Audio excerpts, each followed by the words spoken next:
Matt, John, you want to unmute and and introduce yourself and how you met Harry? Sure. It sounds like a movie, How I Met Harry, but I'm John Bellamini, and I want to introduce myself, but more importantly, my team. And the reason I'm here, Mark, and the reason Harry's here is Yvonne Berry. It's a part of my team, and she's on the call. And D2 is on the call, and Donald and the rest of the team is on the call today. And I'm really grateful for all of you here. Michelle Pitney is here. We also have a special guest from Melkin who's listening in. I asked him to join to see what 361 is about. And we're talking about a partnership between Peak and 361, what will help 361 and Harry. So we'll talk about that later. Thank you, Oliver, for joining. And Peak's main mission is to provide access to education, healthcare, and finance to the working poor. And it's also about providing access to arts and solutions in the world. And that's why Harry's project seems really amazing. I met him through an event with Wendy Diamond that Yvonne had invited me to, which I think a lot of you know. And again, speaking of the relationship change, I just want to thank Yvonne for all of her work and effort to help Peak. And with that, Harry, the projects that you're involved in is amazing. There's two other team members that are listed, which is Iva Kaufman and Lisa Morris, who will be helping you. So I don't want to get in the way of the Chicago scene because I'm not from Chicago. I'm here to listen and learn, not to helicopter in, but Harry's already landed, and I think you're going to be really amazed at what he's doing, and we're here to support him. So with that, Harry, most of you should recognize Harry. He's an accomplished actor and many shows, Matrix, which is so cool, Billions, Blacklist, and he's humble. And I didn't actually know he was an actor until the next day when I looked him up. And that's what the kind of guy he is. And he's got a beautiful wife, and she's a financial expert, and just a solid couple. And I believe in their project. But you're in Chicago, so you've got to believe in it. I think you will, and I'd like to find a way to help him continue to be successful. So with that, Harry, go ahead. Well, thank you very much, John, and all the attendees. I wish I could be with you there in Los Angeles, where I sometimes live. But I should also make it a point to say I'm not in Chicago at the moment. I'm in New York. To your point, John, finishing up the last couple of days of work on a television show called The Blacklist, where I'm employed most of the year. I also do a show called Billions and a bunch of other stuff. But, I'm a boy from the south side of Chicago, south side of town, in an area called South Shore. But the concern that I'm working on now is called the, was that an applause for South Shore? Right up. Yeah. Yeah. I love that. Oh, wow, right on. Very cool. So that's my homie right there. So I'm working on a project which is called the Bronzeville Renaissance Project. Recently, I think before I met you, John Belwomini, we were waiting to see whether or not we were approved, but we were approved for a grant from the state of Illinois for $26 million to build what I refer to as the Black version of the Lincoln Center for the Performing Arts. And that is to say, the Lincoln Center for the Performing Arts has been a great inspiration, founded by one of my idols, John Rockefeller. Actually, this is his son that founded that. But it provided a central home for already existing arts institutions in New York, to wit, American Ballet Theater, Metropolitan Opera, Juilliard, a number of other places. Of course, before our pandemic, they would do some 3,000 events per year. That's an extraordinary amount of activity and output. And I thought that as an inspiration, it might be very cool, since no such place existed, to chronicle much of the cultural wealth that America has produced, which is in the form of Black performing arts. That is to say, the music, the dance, the oratory, some of the great speeches, some of the great literature. But in terms of performing arts, some of that work is really the only indigenous art forms to the United States of America. There's a certain duck decoy, I believe, in the Middle States that is also given credit. But beside that, all the other forms that were brought here largely from Europe, or had already been existing from other parts of Asia and so forth with the Native Americans. But that said, I was inspired that the National Museum of African American History and Culture in DC, the Smithsonian, got such great support and it highlights important contributions. It dwarfs any other such a museum for African American history, but there is no competition for the cultural history, which again deserves a world-class facility to exhibit it, and all of the what can we call archives, preservation, and perpetuation that all other similarly themed museums have. And so this is a living museum, and it's called the Lillian Marcy Center for the Performing Arts, and its companion is the African American Museum for the Performing Arts. We intend to give a home to the History Makers, which is based in Chicago, run by our dear friend Juliana Richardson, and which is on the president of that board is my wife, Gina, who Yvonne introduced me to. I'm sorry, my wife introduced me to Yvonne and therefore John a couple of weeks ago. And what I was very impressed with is the degree of enthusiasm that John and Yvonne and his friends that night shared with me about what it is that we're trying to do. We believe that it is an answer to prayer, and I don't want to get all religious about it, but I'm a former seminarian. I studied to be a priest. I attended the largest high school preparatory seminary in the world at the time, Quigley Preparatory Seminary South there in Chicago, now St. Rita. But that said, the Pope once came and visited when I was 15 years old in 1979. But we always had a phrase which was ora et labora, which means work and prayer and work. And I was introduced to this idea of theological aesthetics at that time, that the way that a people, the Black people in particular, know God is through cultural forms. We have a particular way of expressing and celebrating, of moving, and these deserve to be perpetuated and to be acknowledged, to be codified, and to be filmed in a way that can last for a very long time, forever, frankly. And so to that end, I thought it might be a good idea on the South Side of Chicago, where much as this was born, in Bronzeville in particular, one time called the Black Metropolis, that we could put an institution that would rival anything, not quite the big footprint of some of these other places that we have in the world, in Chicago and New York, but in terms of its comprehensive idea, its approach, that we could have artist housing, that we could have eventually a conservatory where you could learn advanced forms of these these cultural expressions. But you shouldn't have to know what the best of Black dance is, Black music is, and leave Chicago where much of it was invented. That we can actually bring the mountain to Muhammad in that sense, that we don't have to leave home. It would be the equivalent, for example, of people in Saudi Arabia having to get their oil from Europe.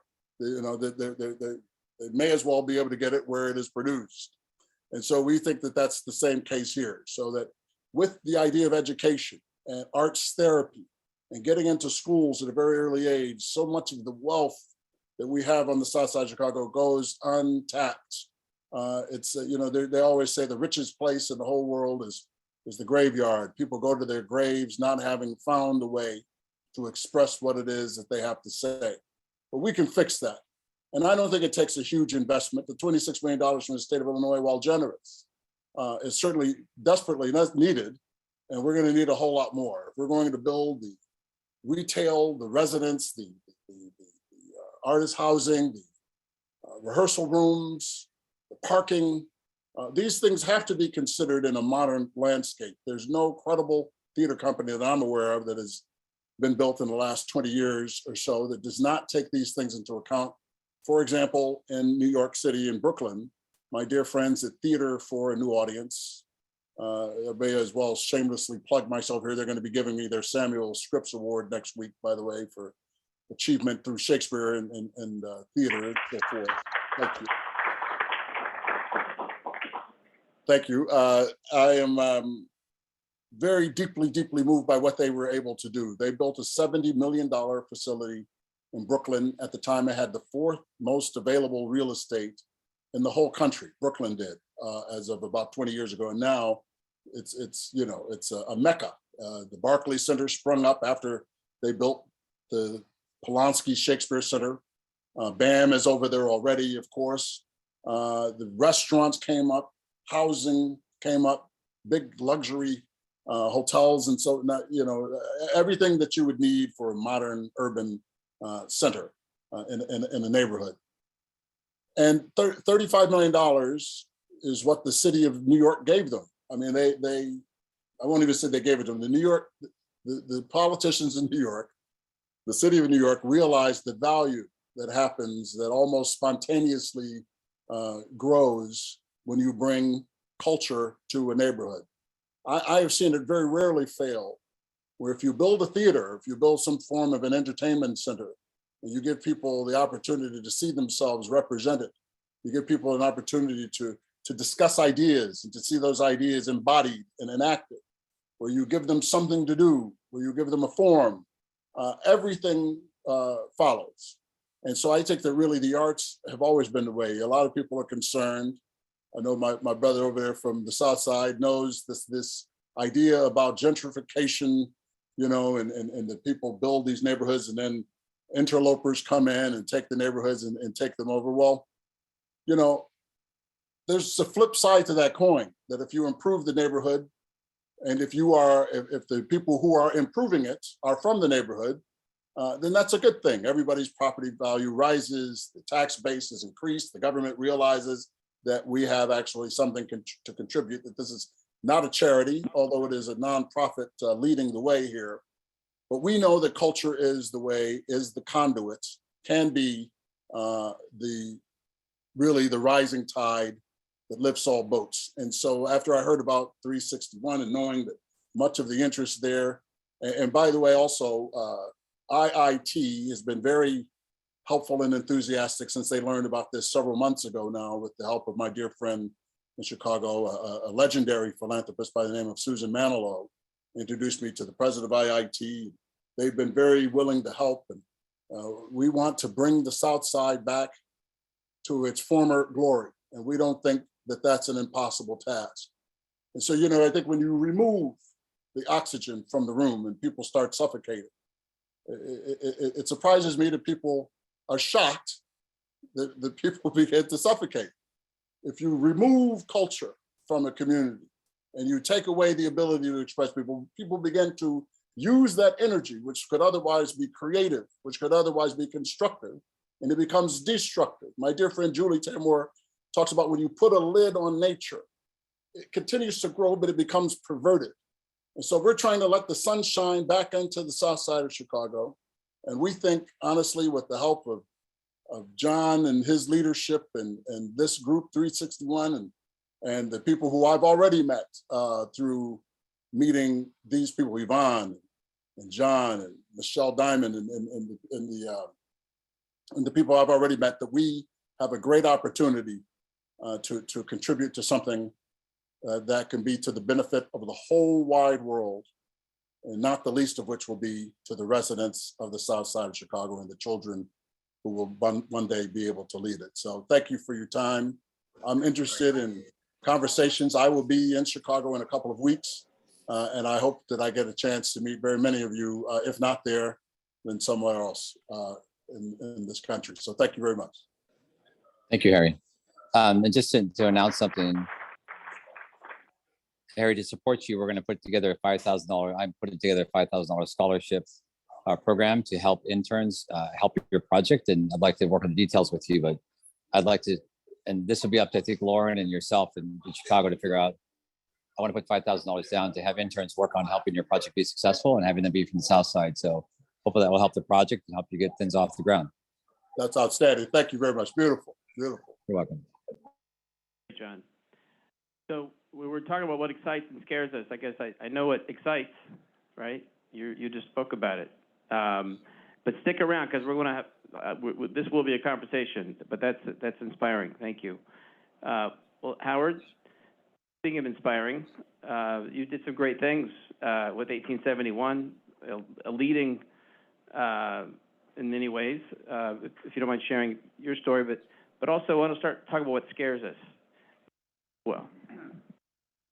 So my name is Howard Tolman, and I'm as you heard, the former CEO of 1871. 1871 is the #1 tech incubator in the world for the last, 4 years or so. Pre-COVID, we had about 500 startup companies in one place in the Merchandise Mart, which is right down the street here. And the numbers are sort of off the charts in terms of job creation and a variety of other things. 1871, the name, came from the Chicago Fire. And people often ask us why you would name a new facility after the Chicago Fire. It wasn't the brightest moment in the city's history, but the truth is that it was the rebirth after the fire that put Chicago back on the map. And that was when the skyscraper was invented, the Twinkie, a very important food group, the Ferris wheel. And so the thought was the technology for the... Yes, it was. It was. The Tootsie Roll. In any event, the idea was the technology represented for the city the next driver, much like the fire, the post-fire Renaissance period represented. So that was that challenge, and it's been quite successful, and really it has advanced the city in terms of the global footprint for technology. One of the problems was that we had very little diversity. You had all these terrific entrepreneurs and very little representation among every group you could pick, other than, sort of traditional white young entrepreneurs. So we built incubators for women, for veterans, for Hispanics, for African Americans, as part of 1871. And we were still short because the tech companies would say we can't get diverse employees. And so the next project after 1871, I went to IIT, as you heard Harry say, and built a building there to train the 10,000 students, most of which, by the way, are first in their family to go to college. And so coming in the lowest economic quartiles and leaving as engineers was a staggering, life-changing event for all these kids, except that they were all nerds. And we used to say that the introverted among them would look at their shoes when they talked to you, and the extroverted would look at your shoes. And so we thought, how can we raise their perspective? So we built this center to train them to be entrepreneurs. And the wave, the most important thing was, alumni would come back and they would say, they love me in the cubicle. I'm a great coder, I'm a great engineer, but they won't think of me as management because they didn't have all these people skills. So we built this facility to teach them to talk and present and to think about business development and all these skills. And it's been very successful. And it's created a pipeline just moments away from the loop for all the tech companies that are here to get diverse employees. So that was a critical sort of next step. And then the real sort of the follow-on to that was we discovered that the real getting off point was when the kids were 6th, 7th, and 8th grade. And so we built 2 facilities. One was a city that they could come run, which was called Exchange City. Literally, there were 10 or 11 businesses there, and the kids would come after studying in school and run this city, and they'd be the mayor and all these things. And then we went into a couple of the high schools and built classrooms to train them to be entrepreneurs. And this was maybe the critical insight. It used to be not so many years ago that the only way out of some of these blighted areas was rock or jock. You were either an athlete or you were a musician. We were able to successfully sort of explain that there was a third vertical now called entrepreneur, and it might not have caught on, except that every musician in the world and every jock in the world now thinks of themselves as an entrepreneur as well. So we just sort of hopped on that wave, and that's honestly how we hope to re-inspire the kids before they get off the track who are coming up in these new pipelines. So I'll stop there. Rock and jock, really. Great. Well, I still want you guys to talk about what scares us, but we'll get to that next. All right, Bob, you're up. Hey, everybody, I'm Bob Bernstein, back in Chicago, where I raised my family and enjoyed 30 years here. And now disappointingly living in Miami and ruining days like this, where I would just so love to have myself completely soaked, but have a bus pick me up, which was awesome. So, a couple of things I just want to touch on. First, for Chicago specifically, and I think some of us who are at a point in life where it's hard to believe how blessed we are to have been able to do some pretty cool things and be in a position where the only thing that really matters is what imprint we really leave going forward.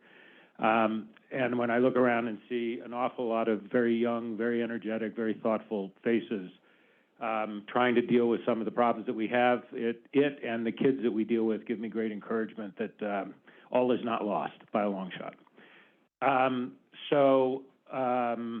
Here in Chicago, my oldest son, who's a New Trier grad and an unbelievable jazz trombonist, and I started a foundation called Guitars Over Guns organization. For those of you locals, may well have heard of us by now.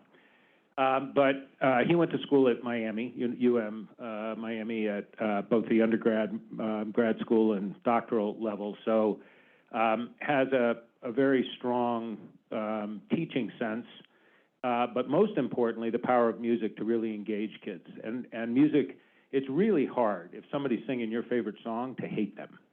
Really hard. And it's an amazing barrier breaker.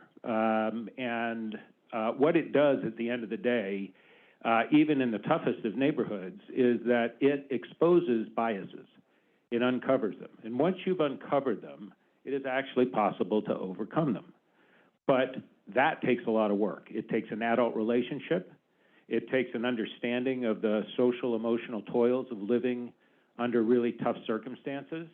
But I have to tell you, once you've reached them and you realize there is zero difference in potential, there is not one aspect of any of the now 8,000 kids that we have moved through life in a meaningful way at the middle school level, which I always say is on the barbell. It's where the hands are off, where they need to be.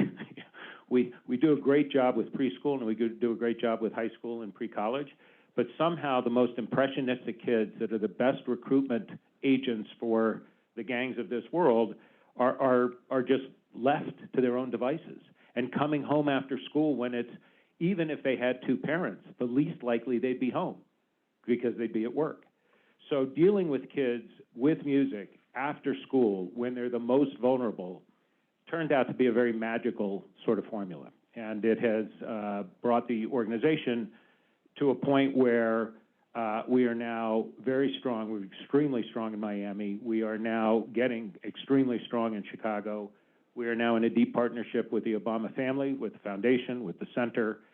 Mike Strautmeyer and I have become literally brothers as we march down the path of probably building a studio in the center, but in some very meaningful way, taking the studio we have in Bronzeville now. So for Harry and everybody that's got the Bronzeville pangs of culture and how important music is, we are boots on the ground in the Mount Pisgah Baptist Church in the basement, taking kids that have even dropped out of school if necessary and teaching them all of the engineering that's necessary, all of the, it goes way past making the music from a lyric or musicality sense, but the production of music is a tremendous career path.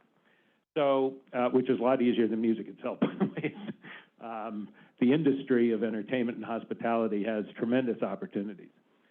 So that's our boots on the ground.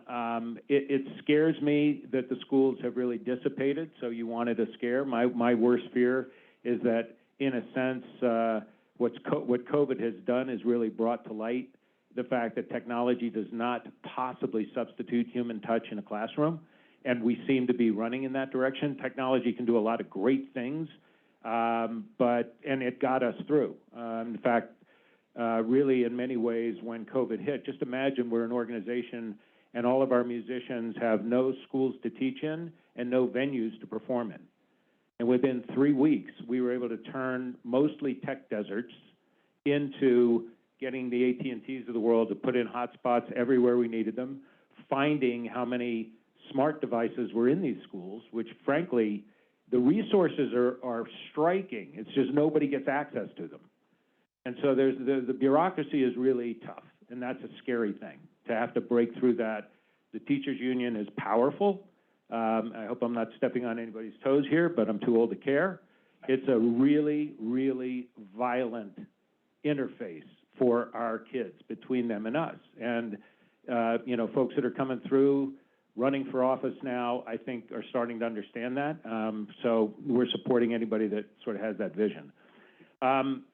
So, I'll leave it at that from the go-go perspective, but I'm going to give you a teaser that for lots of reasons, I happen to now be through Stanford University and some historical work with a group called the East-West Institute, involved in a not new paper, but a report from the American Academy of Arts and Sciences, which, just as a show of hands, anybody want to tell me if they know when the Academy of Arts and Sciences was created?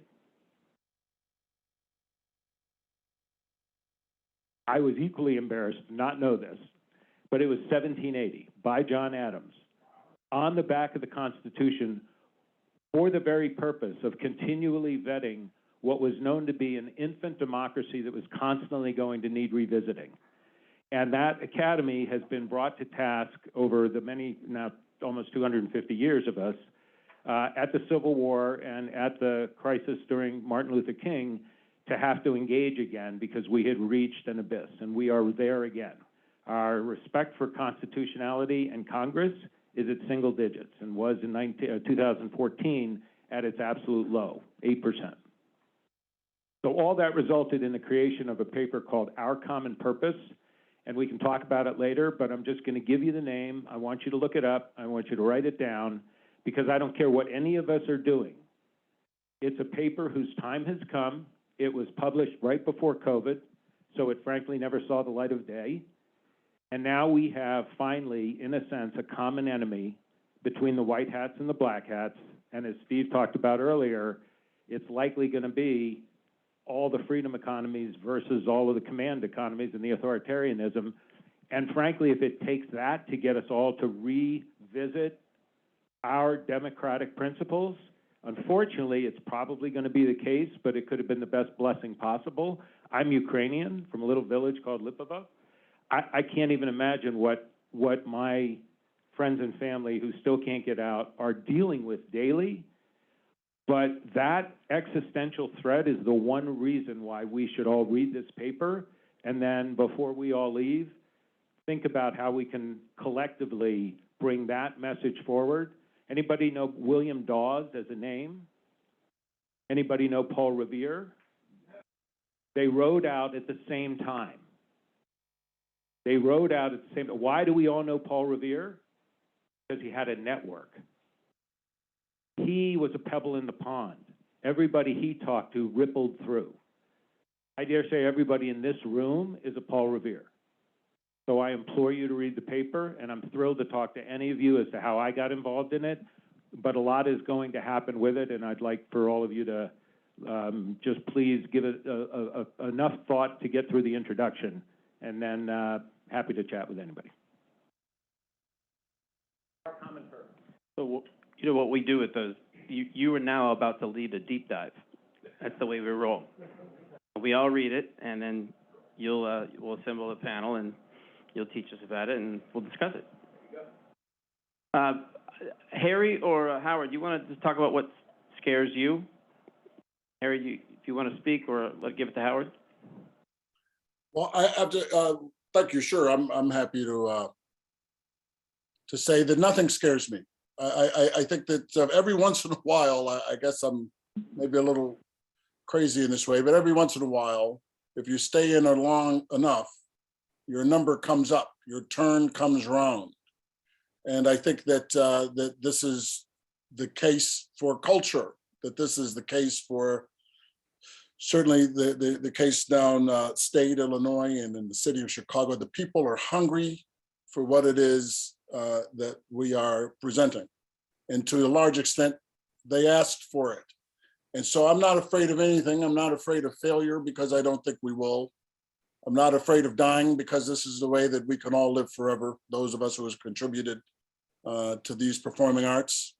I'm not afraid of that. I'm not afraid of the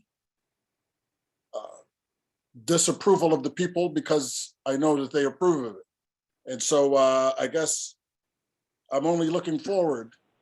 I guess if there's one thing they might be afraid of, it's a disappointment, but I don't think that I will be. And so so no fear, just the challenge, and I think we're up to it.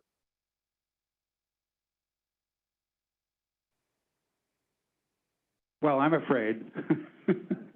I think that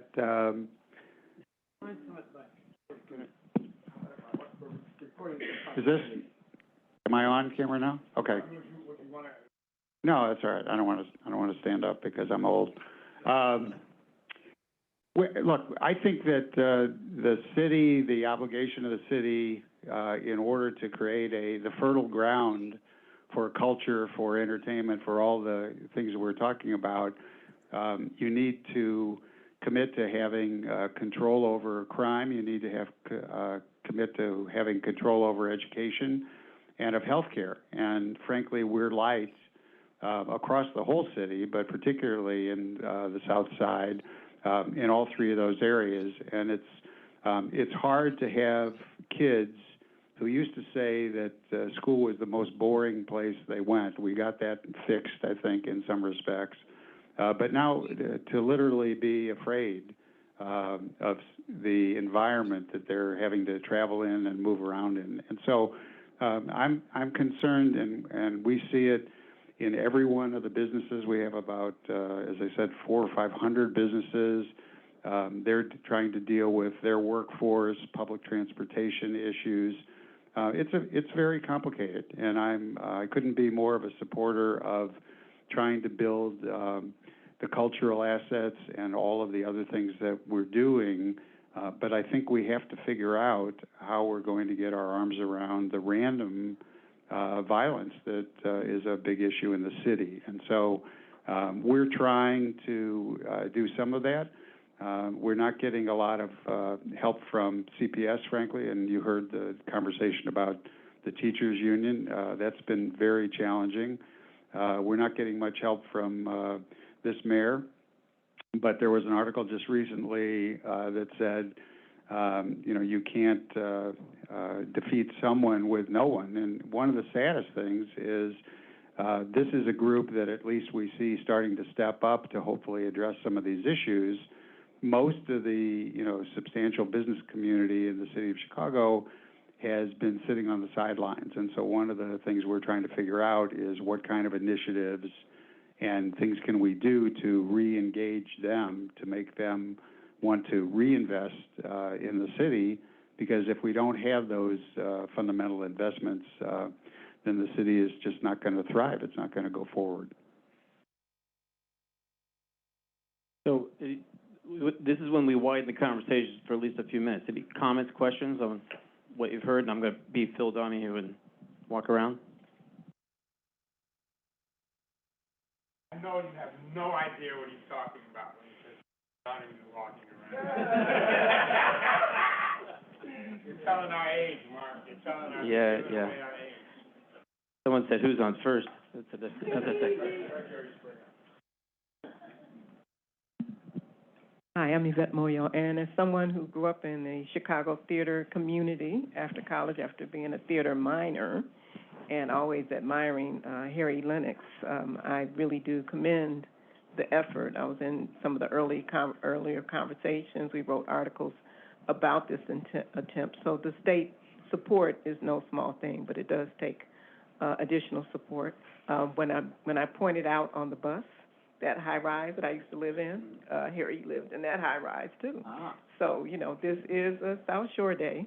Right and let me say this about the young ladies. I don't know why I'm missing. I'm getting Christina. Yeah, Christina. Christina and her sister, her two sisters, were in a program where I was on the board of directors, and she was the youngest at 6 years old to enter a program that started for 8-year-olds and the performance arts. So there's something is spiritual happening here. Harry talked about it. I do believe in it. I believe that we have the power to do anything that we want, and I don't think that it's any small mistake that we're all in this place together. And so I just want to commend Harry for his effort, but commend the gathering that you came to the South Side and just still listening for what's possible on the South Side. Hey, another thing that we heard, and can I call you Andy, Andrea? Do you mind sharing, because I think Venture has an important part to play in this renaissance, not just performing arts. Do you want to maybe share your thoughts that we heard earlier today? The scared ones or the happy ones? I like both. No, I don't have any scared ones. And Howard knows this, I'm a big positive fan about what's happening in Chicago, and I think we have a lot of work to do, there's no question about it, but I do think that we're on the right track with a lot of the things. I think you've seen some of the things that are happening. We talked earlier about the venture work that we're doing at Cleveland Avenue to invest in Black, Latinx, and women entrepreneurs and companies. You've heard from entrepreneurs like the two sisters or the two young women who are working in the sanctuary. So we have a lot of work to do, but there's a lot of people committed to doing the work. And I also think that we have to, really what you have to do is really be committed to support it. So Harry's project on the South Side is going to be a powerful incubator and initiator of other positive investment. If you look around the city, we have hubs of that happening, whether it's 61st and Woodlawn, where we put the Jewel and the Metro Squash, and there's housing now, and Leon Walker's going to do another development with the bank there, whether it's Pullman, which 10 years ago was a wasteland and now has all kinds of development going down there led by David Doig, including the Pullman National Monument, whether it is Inglewood and all of the things that are happening, or not Inglewood, Bronzeville, all the things that are happening in Bronzeville. We can do this, but you have to be committed, you have to be focused, you have to not be depressed by some of the challenges that we face. The pandemic stepped us back a long way, particularly with our kids. So, and the work that Howard is doing with our young people in entrepreneurship is really important. So the main thing I would say is that don't get discouraged by some of the bad news, and that's the other thing. Mostly all we hear are the bad news. You know, you have to come into the community to see what you saw today, to see the good news. Because it's really easy to tell you the bad news stories, it's harder to tell the good news stories. And it just requires a fair amount of work. The barriers that people in the neighborhoods, we talked about the access to capital barriers, the barriers that some of our young people have in terms of access to opportunity are there, but we can remove them. So I commend you all for being here, and I have no fears, only optimism. Some in the room didn't get a chance to know who you are and what you're doing with Cleveland Avenue. Just a few words on that. Sure. I'm sorry. I didn't want to repeat myself, but I'm happy to do that because I am a trial lawyer, and so much like actors, any opportunity to talk about what I'm doing is a welcome. So I manage a fund at Cleveland Avenue. Cleveland Avenue is a venture firm led by Don Thompson, the former CEO of McDonald's, and in addition to two larger funds that we have there, we have a $100 million fund focused on food and beverage. One of the companies there that you may have heard of is Beyond Meat, and we also have another $500 million fund focused on food and beverage. But we also have the fund that I lead, which is Cast Us, which is a fund focused on Black, Latinx, and women entrepreneurs. It's a $70 million fund. We launched last year. We have 12 companies. We are focused on early growth companies, so we don't do seed capital. We're looking at companies that have been operating for a while, hopefully with about $500,000 of revenue. We have companies that have less than that, but that's our target. Our check sizes are typically between $500,000 and $2 million, and we are looking to focus our efforts on companies that are either located in or economically positively impacting communities on the south and west side of Chicago. Perfect. Thank you.